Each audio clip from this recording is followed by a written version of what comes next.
Good evening. Welcome to this episode of the Hot Seat tonight, where we host serious pundits and journalists to discuss stories that have made headlines through the week. My name is Derek Wandera. I'm your host tonight. And just with me in my hands, I have the Saturday paper, which is supposed to be coming, which is supposed to be for tomorrow, but this is an early edition, headlining with pressure grows over Besigye abduction. Is a story that has been making rounds this whole week, and trust you me, this is one of the biggest stories we're going to be handling tonight. Of course, there is, weighing in on the road to 2026, where much India West branches braces for Sewanyana, Luirika, quite many stories right there. Someone has written about Mzungu Boda, that man who has been making rounds. I'm told they wanted to deport him. Has he been deported or something? Riding a Boda. For sure, he was deported. Other side of Uganda. He was taken out of the country, not deported. Hey, but what is being taken out of the country? They have used another word. I have a big panel that's featuring a journalist, that is Magala Rogers. I have from Civil Society, Jimmy Achelam Odoki. I have a veteran and a grandfather of journalism, that is Dismas Nkunda. And I have Frank Mujimba from the Citizen. And then I have another journalist who is Eddie Mwonge. Eddie Mwonge, how have you been? Very good, Derek. How's my brother? Very good, very good. Ladies, sorry. We don't have a lady in this show. Ladies who are in the audience and the gentlemen who are in the studio. Let's dive into this whole conversation of the pressures and the story around Dr. Kizza Besigye, who is right now in prison, was sentenced. Was remanded by the court martial. That was Wednesday.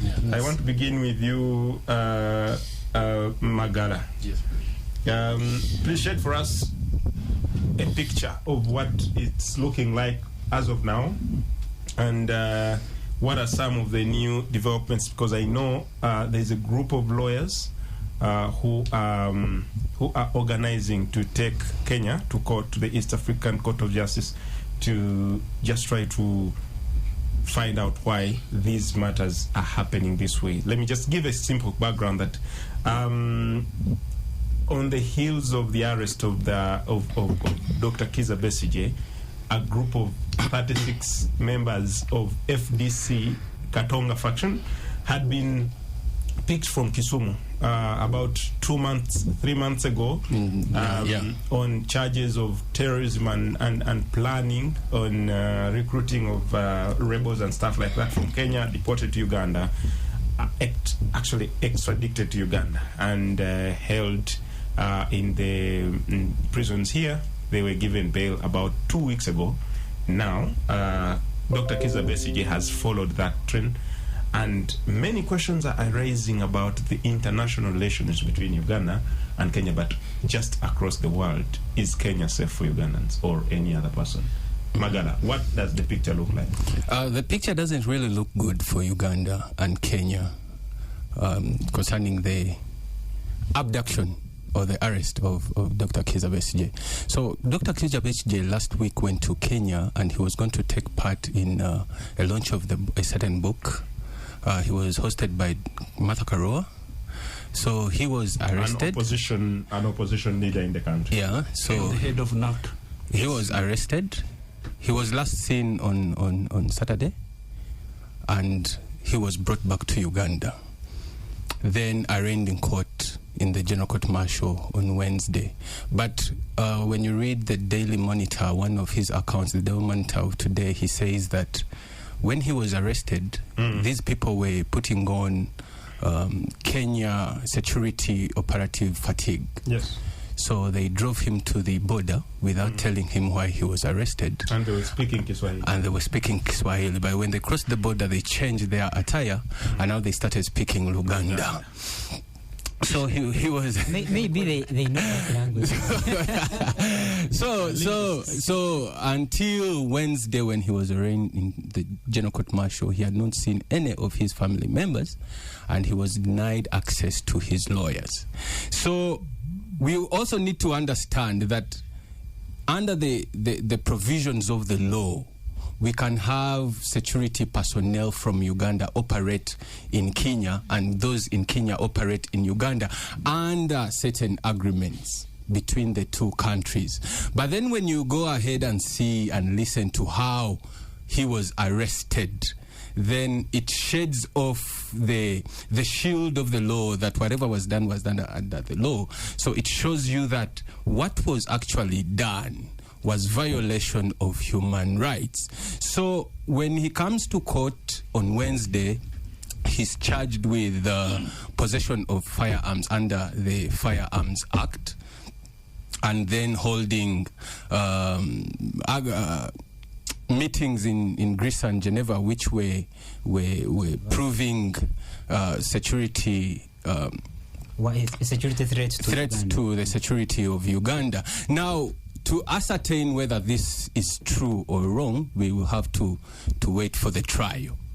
Yeah, I think you put quite well that under certain provisions there has to be understanding. According to the Kenyan response to this, there seems not to be an understanding, at least by their say, because they say they actually denied knowledge of his abduction. But hey, who keeps Kenya if they have to come and pick someone from your country and you do not know? Then that becomes violation of international law. Absolutely. I want to bring in Dismas in this to just help us from that understanding of your human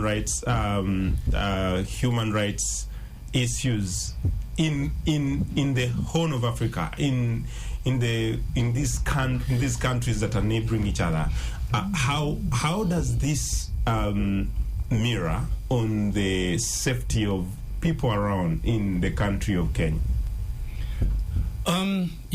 Magara, thanks for the shedding the light and making it easier for us to delve into it. One of the things, it's within the last 1 month, I think this is the second expulsion of someone who has been arrested in Kenya. Yes. There are four people from Turkey, Yes. Turks, who were also arrested and deported when they had run and seeking asylum into Kenya.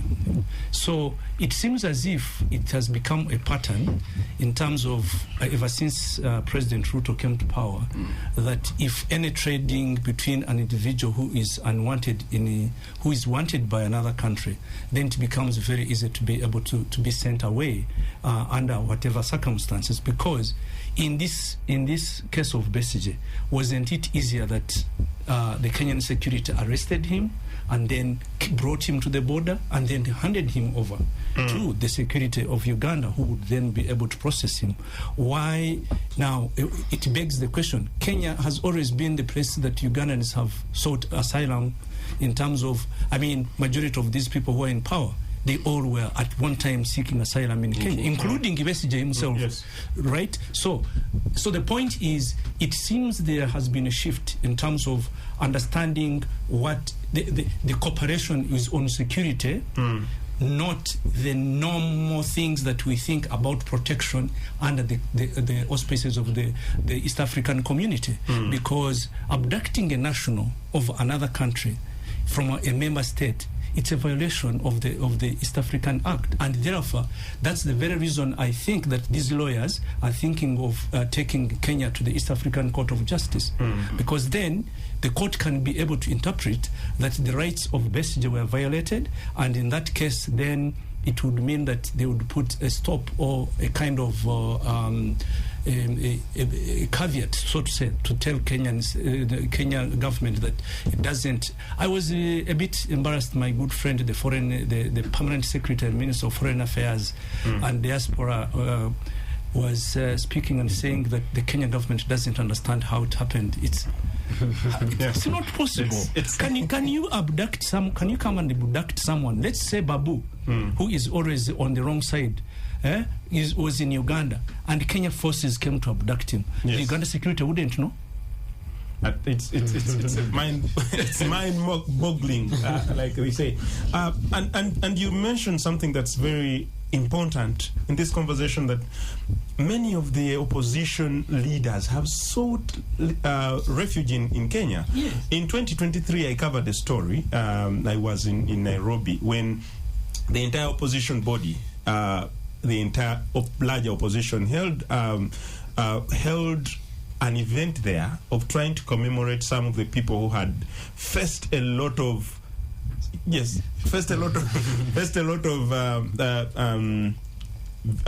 security threats.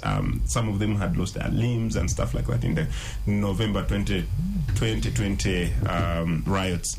And they said they were not safe to hold it in Uganda because they would be stopped. So they went and held it in Kenya. I covered that event, and you would see some of the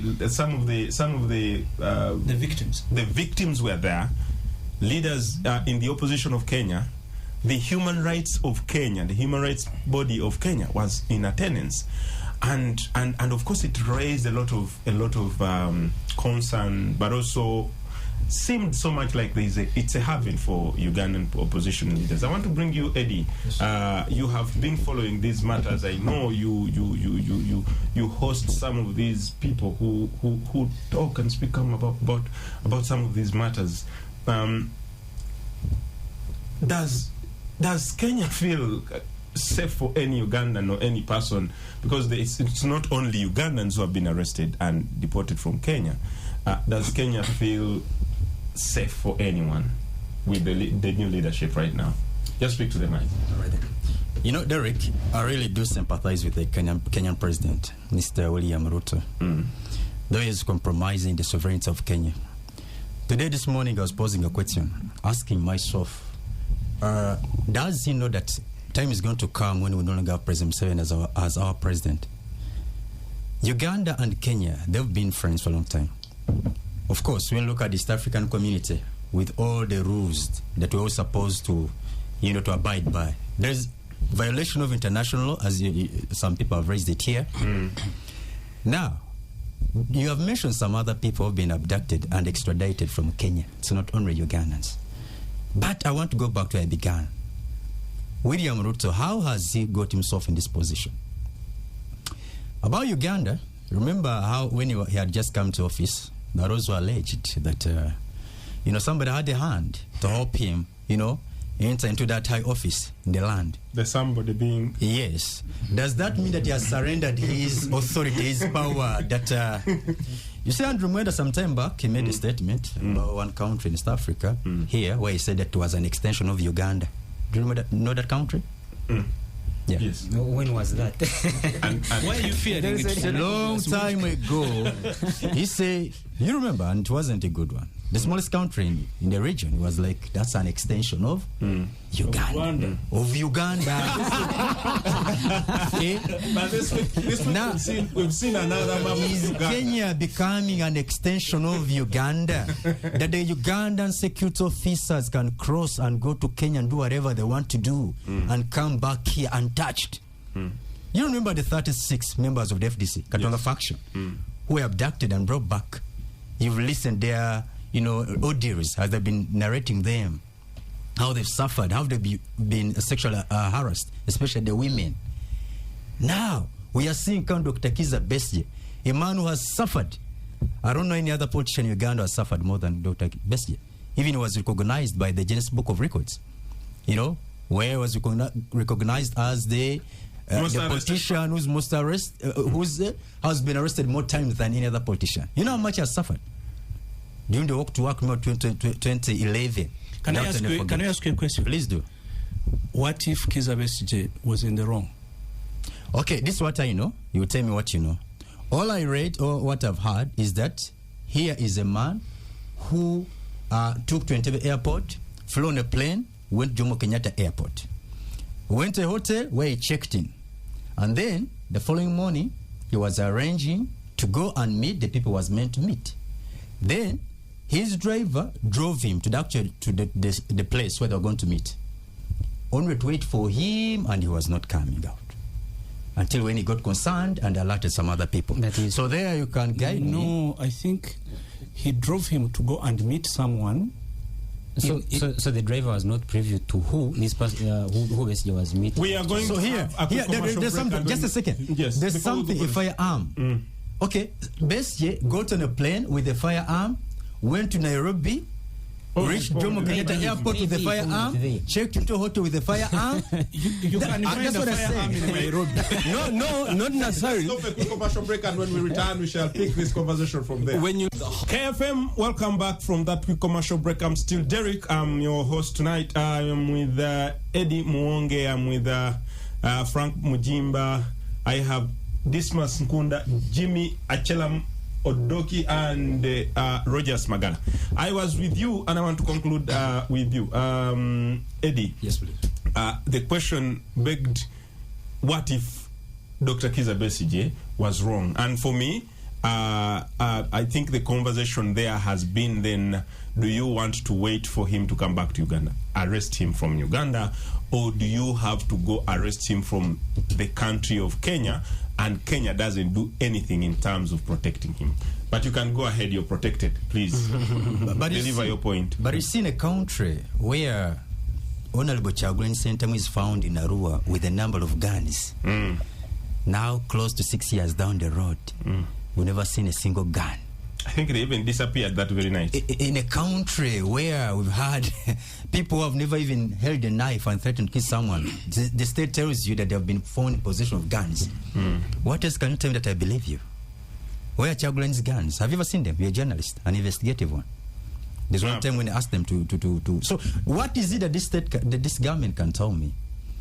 And I'm not trying to shoot Besigye here. If he committed a crime, and in fact, I'm challenged here. I don't even know what crime, he could have committed. But my concern is, like I said, I sympathize with Ruto. Maybe he doesn't see how bad this is. He is jeopardizing the sovereignty of Kenya. You don't do that to a country like Kenya. Where some people just storm into your country and do whatever they want and they walk out. Where does that leave Kenya? And the Kenyans are silent. I don't know why. You see, something worse is about to happen. Maybe one time someone is going to occupy the state house and sit in his chair. He's been compromised because if someone can enter into your house and do whatever they want and they walk away with it, we've seen that happen before. It is happening again. Now they can pick a person of Besigye's caliber from your country and you're still mute. No, they said they don't know about it. I want to bring you in, Jimmy. And you believe them? I don't know whether to believe. These matters are in court. We are going to see how the evidence is going to be. But just looking at the face of it, Jimmy, you see certainly a violation of human rights here. With all the scintilla of doubts that we all have about the country of Uganda and how it has treated many of the opposition politicians, including Kizza Besigye himself, where do you see this going? So there's something amiss with this, because they think if it's supposed to be Kenya to have carried out everything, and then because if Uganda and Kenya have the extradition treaty, then you ask to be brought back if it's not a political issue. Yeah, but if it's political and someone maybe is in danger, you cannot even forcefully bring back someone who is asking for, refuge. Yeah, so in this case, it's a bit tricky, because it looked like it was an operation by Ugandan security, pretending to be, while they were on the other side, pretending to be, just speaking Swahili, and then when they crossed, they spoke in Luganda and Nyankore, and this guy asked, so all along, why didn't you speak to us in the language we know? So I think it was, even they changed the number plate from the border. So it was trying to, but it was well coordinated, and it shows a big weakness in the Kenyan security, the Kenyan government, because they must have known about everything. But what's wrong with the Kenyan security knowing about it? It's okay. The Kenyan security could be having an understanding with the Ugandan security. For us, I think the problem is that Kenya is saying that we don't know, and that's the problem. That's the problem. The only problem. The only problem is they are saying they don't know. Because it's but embarrassing. It is okay for them to know. It is fine. I want to bring you in, Frank, your government. It is our government. I have brought you in last because I know He's going to defend the indefensible. No. He's not going to defend. He's going to speak the truth that he knows. How does this portray the image of Uganda that has been tarnished all over the world, but also now marrying into Kenya? First of all, Derek, I think it is, for me, it is, I would say it is interesting that Kenya, that all the time, the opposition politicians here in Uganda have been referring to Kenya as a democracy, as a, I don't know what, but all of a sudden it turns into a bitter pill. I've been seeing what the opposition has have been speaking about Kenya of late, and it seems like in an overnight everything has really changed. But I would want to say that, like he said, Dr. Kizza Besigye, I think, is one of those politicians in the last 20 years who has been in and out of prisons, courts, and I think in all the times that he has gone to court, I think he has won most of the cases. I don't think he has been convicted even once. So I think what we are dealing with here is what you would call speculation, because whatever information that there is, it lies with the security of Uganda and the security of Kenya. Honestly, we do not understand much because we are not part of that security. I would also want to tell you that yes, this information is still within certain ranks of the security forces, and yes, information is classified. You might find that even some of the security forces of certain ranks actually do not have enough information about this incident. So, but as time goes on, this information will be declassified, and we shall be able to know what actually happened. But like I have said, Besigye has been to court, and he has won most of the cases, if not all the cases, against the government of Uganda. And yes, once again, he is before the court.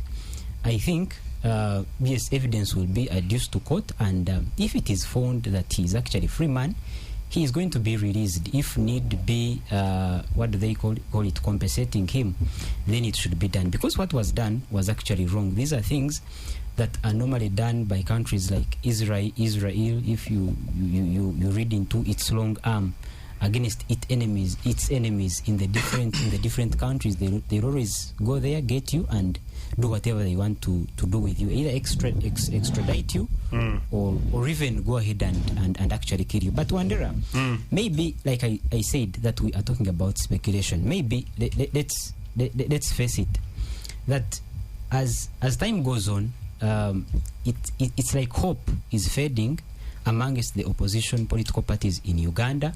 It's like they can never win an election. You understand what I'm saying? So here is a gentleman called Kizza Besigye, who has a number of times said that President Museveni cannot be taken out of power using an election.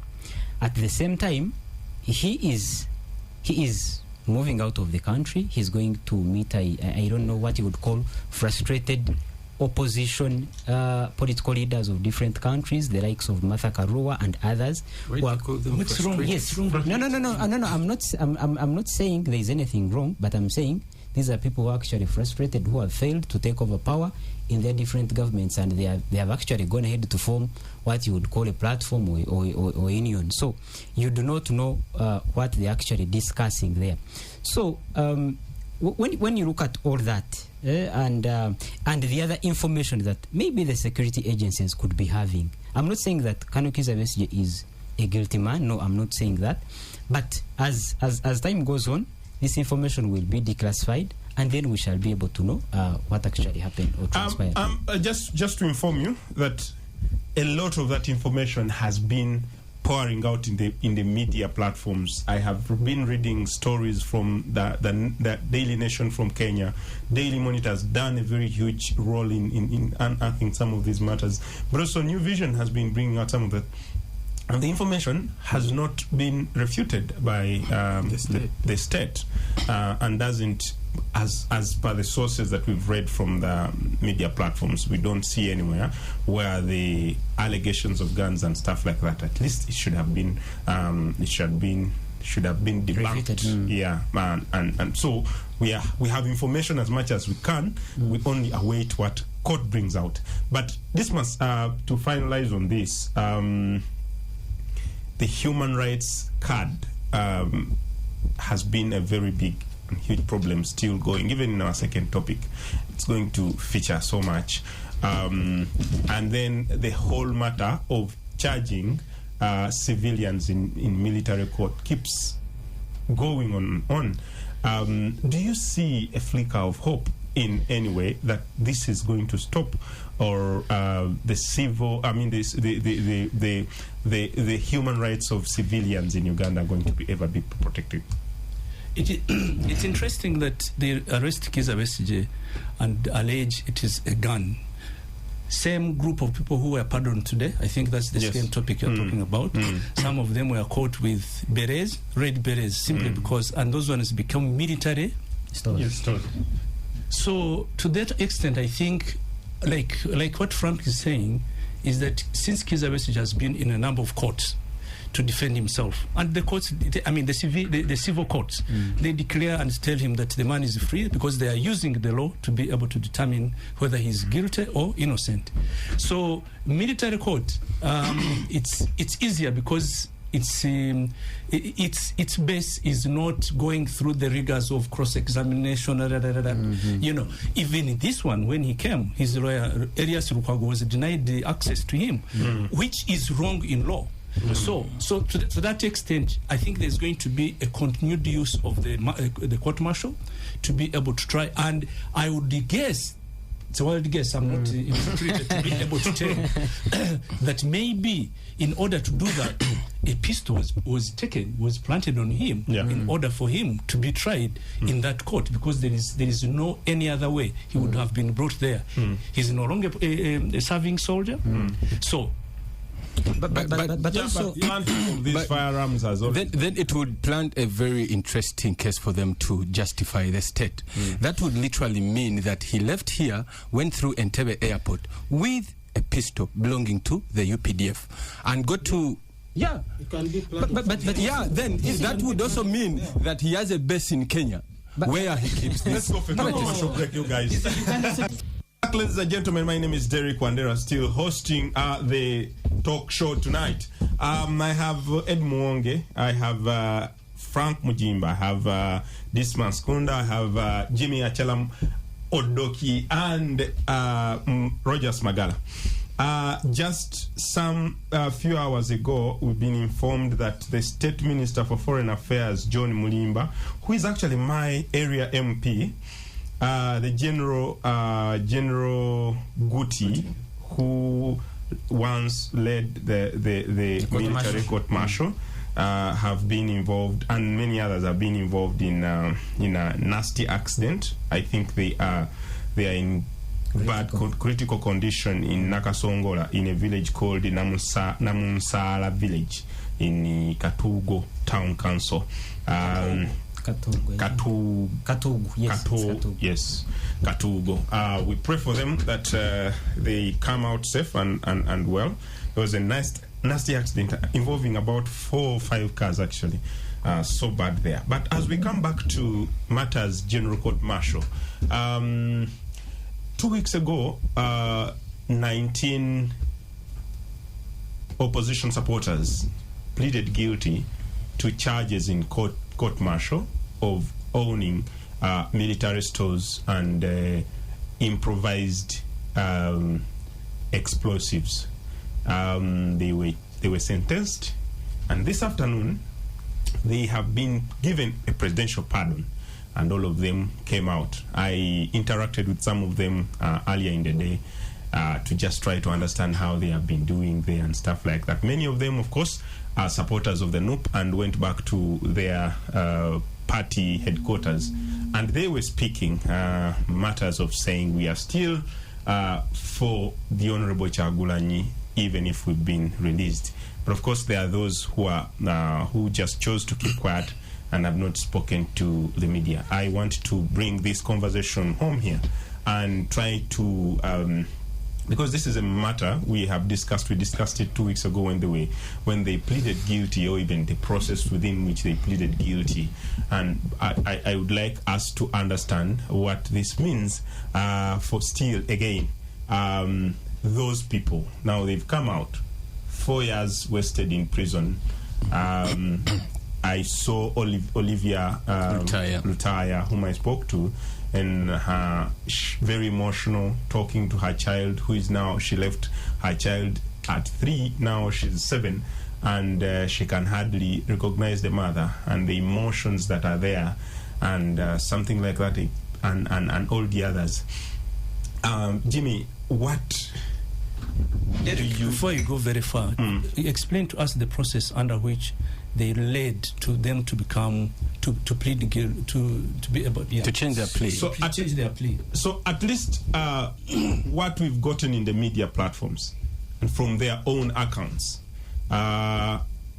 people within the leadership of government, especially led by the State Minister for Children and Youth Affairs, the Honorable Balam Barugahara, reached out to them and said, this is, you have wasted a lot of time in prison, and you could actually waste more.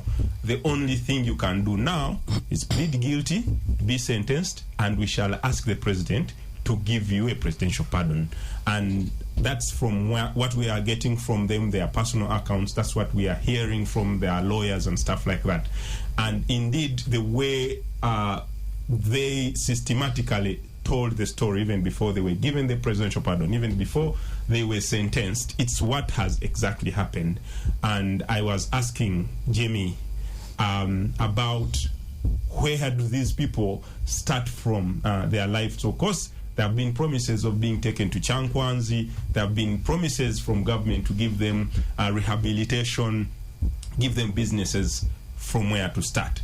Is this what they deserve? So, you know, after being there for 4 years, thinking about your family, and the minister comes, I'm sure that pardon was conditional.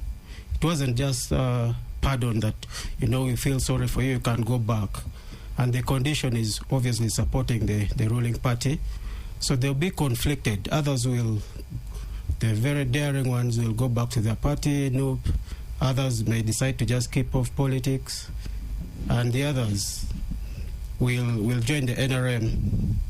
But the presidential, that pardon is not out of kindness or anything, but it's political. It's, you know, we are now, it's a political season coming up. So here, NOPE is so strong. The pardon you give them, you expect them to come and, you know, sing praises for Muzehe for being benevolent, you know, thinking about them. So we'll be thinking how will it impact on the politics of NOPE? Will it be beneficial to NRM? But the good thing is that they're back home. You know, they'll have to you know, start from where they left, and you hope that some will be defiant and keep on with the rule or with the NOPE, and others who are weak will, you know, think that we are out because of Muzehe. So let's go to whatever. Yeah, Eddie, I want to bring you in here, because one of the conversations has been the after effects, the effect that just even pleading guilty for such a big offense means, and the way they are going to live thereafter, that even when you have to apply for a visa, you pleaded guilty to such a big charge. What do you think is going to be the game changer for these people? How do they take their lives forward? You know, just a second. I wanted to first go back and say something related to what we were discussing earlier. You see, we are dealing with a government which is very paranoid. President Museveni is a very paranoid man. That he when he sees, you know, the opposition, He thinks already was not. I'm just using But the opposition, why are you denying? This is because he has been a very good student of his predecessors, and that explains why he has stayed here longer. And it's not been only a student to his predecessors did not stay also, okay. You see, like they say, experience is the best teacher. Sure. But it teaches the fools. An intelligent person, you learn from the experiences of other others, yes. people. That's why it's been hard for him to be dislodged through a coup d'etat. He knows the mistakes Obote made, which led to him being thrown out twice. So he's been a good student to his predecessors. He has learned from their mistakes. 2, he has also been a very good student of himself. He knows how he got into power, the tricks he used. Doesn't he always tell us here? We went to Nairobi. I made this. We did this and this. So where he's paranoid. When he was Kasim, Haji Kasim. So he's paranoid. When he hears Bess is going to Nairobi to meet too there. Now coming back to your question. So do you blame him? He's a politician. I wouldn't. Okay. Now coming back to your question. Look, I had people attacking Balaam, not only here, but people condemn Balaam, that is the one who went and convinced those people. Even if it wasn't Balaam, Museveni would have sent another person. This is what he does. He will slap you, hit you, land on the ground, clean you up, raise you. Mama and Babas, do I want to explain more? So these people here, he had planned it, that let them first go there, stay there for as long as he wants. Let them go through all that, whatever they went through. I've not interacted with anyone, no? But I know you have, and you're very privy to some information. In fact, I would want to please share with us some of that information. You are privy to some information. I know I've interacted with some leaders in the national platform. They may have disclosed a lot to you. I'm pretty sure some of them even knew about this before it happened. So these people, they were meant to be released. Now, asking me whether they'll go back to NUP, I don't see that happening. These are people who've been, in jail for the last 4 years. And their release or their pardon is conditional, like he said. This is President Museveni, man. He doesn't give you something without conditions. He gives you with one hand. So they sign somewhere. They don't have to. They don't have to. I can tell you, these are people who are going to be monitored for the next 3 years. Their movements are going to be monitored by security operatives in this country. They know them now. So they don't have to sign anywhere. And I don't see these people going back to NUP, becoming as active as they used to be. No. They've learned their lesson. They are dealing with a general. Someone who's obsessed with power, who's ready to rush whoever stands in his way. They'll never dare him again. Eddie, you're just very interesting this evening.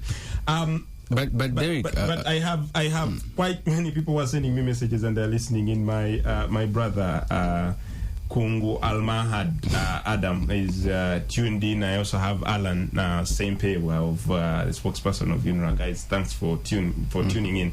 And I know you people are getting this information firsthand. You, Magala, you wanted to say something? Yes, for me, I want to say that the NRM has scored its political card, and this is what it wanted. It wanted to breach the allegiance of NUP to its core values of they do not negotiate. You get it? We saw how they treated Se Girinya and Sewanyana Alan. They were sidelined. But today I am surprised to see the Olivia Lutayas going back to Kavle. And they are welcomed like heroes. You get it? So for me, I think they have breached their allegiance to NUP. So you're saying they have NUP negotiated with government? Actually, NUP would have treated them like it treated Segirinya and Sewanyana, because the principal has come out exclusively and said we do not negotiate. But then we have people who are individuals first and then party members. They would want their freedom back first. So who do they pay allegiance to? Is it the party principal or the person who has given them their freedom back? So you realize, like he says, that they might not go back like children at Kavle. They will be sidelined until they find their way out. So NRM has scored politically. Let's go for a quick commercial break, but as we return, we shall be returning with the last segment of this show. KFM, welcome back to this hot seat. The last segment. My name is Derek. You have sent me a message. I have seen it. My brother Kuku Wazabanga Kasuku, you said I've forgotten you. I know you're listening in, and thank you for listening in.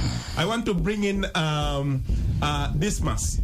Dismas, there is an interesting conversation that we've been having off air. What this whole thing means for the politics of this country, but also the support of NUP. Do we see it dwindling, or do we see, like Roger says, NRM scoring political points here? By the time Balam goes a minister of state for youth and children, I don't know whether he was dealing with the children and prisoners. They are children. The prisoners. so the point is that, and I think it's Eddie who spoke about it very candidly. The point is, when it reaches to politics, you sometimes sit and say, it's me versus my party. So you have to make a decision between whether I continue in this form or otherwise I perish and remain. So by the time an NRM-leaning minister comes and negotiates with the NUP, those people who are in prison tells them, you have to, if you admit guilt, then you are sentenced, then we'll be able to get you out. It is clear that this is an attempt to get into the back of NUP using a back door, and it has successfully worked, because those people, much as they go and start having bravado and say that we are still NUP, they'll go home and start thinking, why? We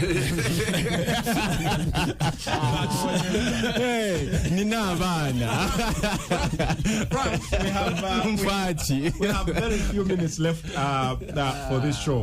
But I want you to tell us what political points has NRM scored in coercing people who they never even attempted to try, and they claimed to have evidence against. They never brought that evidence in court. They just kept them in custody for 4 years, and then they forced them to plead guilty because they have to go take care of their children. Is that really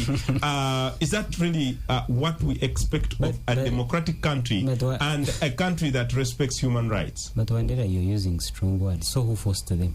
We have been saying this. No, Frank, we've seen one Muhyiddin Kakoza very vehemently coming out, shouting at the judicial officers, and consistently. And then he comes and he praises the NRM. Thank you for my freedom. Okay, this is what I would want to say, that politics is not for the heart-fainted. Faint-hearted. It's not for the faint-hearted, right? Yeah. So it's not something that is so easy. And I would also want to say, yes, these people could, because the charges against them were that they were in possession of military stores, and I don't think that any of us can be able to define what actually military stores are. But we know how we can define. Okay, yes. But maybe if they tell you that if you put on a T-shirt and it has pips and this is military stores, so what will you say? Because they are the custodians of these military stores. But this is what I would want to say. Yes, you can say. You can dismiss Balam, you can dismiss the Prime Minister, Honorable Nabanja, but I think for me that is where the NRM scored, by choosing such people. Yes, Honorable Nabanja might not be an Amama Mbabazi or Rakana Rugunda, but she is a very good mobilizer. And the same thing goes for Minister Balam. I think he is one of those people who has been out there in music, and he really understands what mobilization is. So I think he had so for me the NRM scores by choosing such a person to lead such such a campaign. But this is what I would want to say, not as someone who is even part of government, because I'm not. It is something that is really so important that as you are playing politics, even in war, a backdoor channel is left for negotiations. So I think it is important that as we are doing politics, as you are so sharp against each other's political parties, you should always leave a window for negotiations, because yes, these people could have been arrested, even maybe without even what you would call strong cases or credible cases against them. Maybe the cases were weak. So you remember what happened to, like they were saying, what happened to Honorable Segirinya and Honorable Siwanyina. These people almost died in prison, and the powers that be in the opposition actually did not want to get into negotiations to try and get these people out. So for me, I think it's such a good move that these people are actually out of prisons, because you can only know what actually happens in prison if you've been there. Have you been there? No, I have not. But at least I've... And for me, I want you, Frank, to be... But I have talked to some people who are... Frank, I want you to be cognizant to this fact. Yes. That you cannot say that maybe these charges were weak. We know, and many cases, that many of these charges are fabricated. And now let us look at how the state is breaching the independence of the judiciary. You get it, using the General Court Martial as a tool to persecute political actors. So we shouldn't even go further and praise the Balams and so forth. We are seeing the NUP prisoners, we are seeing the 36 FDC prisoners, we are seeing Besigye and other cases that have happened. Let the state be held accountable. You see, Magara, for me, I wouldn't want to get into because it is really hard. If someone told you to actually parade what you call military stores there, you wouldn't think. What happened to Bobby Wine's guns? No, that is a different story. That is a different story. So we can talk about that maybe some other time. Unfortunately, okay, we have come to the end of our show. It has been great hosting you people. Thank you, our listeners. One thing that we need to take home is that this country has laws that need to be respected. It has human rights that need to be respected. If someone is arrested, they should be arraigned in court, tried, evidence brought to them, be arraigned in the courts that they're supposed to be. Yes. Evidence brought and charged and convicted. If found guilty. Or acquitted, but not bringing politicians to show that our judicial system is just as very useless at the mercy of the executive. Have a good evening. Have a good week.